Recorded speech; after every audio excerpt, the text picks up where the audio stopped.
the signs that tell us Christmas is on the way. You plan and plot. You proposition and you propose, all in anticipation of this grand day. It will soon be here.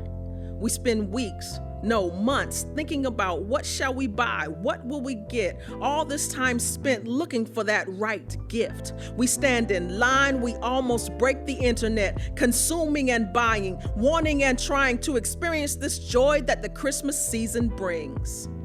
'Tis the season for Christmas movies, Christmas parties, Christmas music, because Christmas just ain't Christmas without Silent Night from the Temptations. Better yet, in my mind, I hear the sounds of the season taken away from my concentration because I've been blinded by the frills and the thrills that go along with this momentous occasion.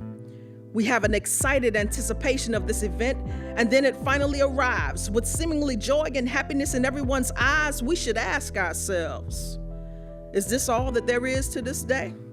We spend month after month awaiting, expecting, being anxious, on high alert, preparing to have that perfect, happy holiday. Our hearts get so excited, sometimes we can barely sleep. Then we're disappointed because our preconceived ideas weren't met with the storybook fantasies that we've made this day to be. But did we really prepare for the right thing in the right way? Because if we did, we just might have a Christmas experience every day.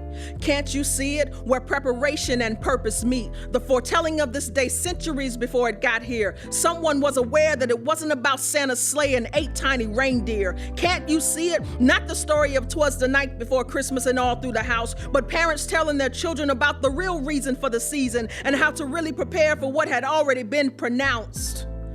For unto us a child is born.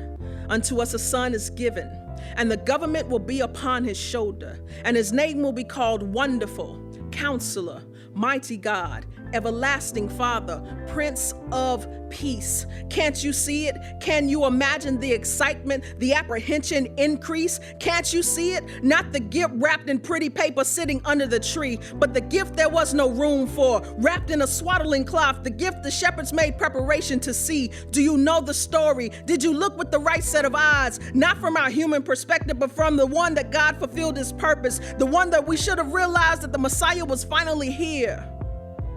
This is the real gift.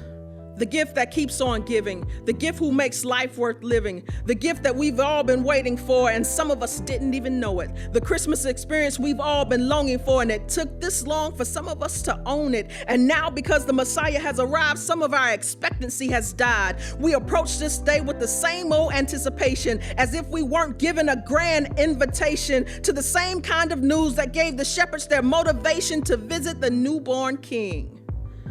The baby is here.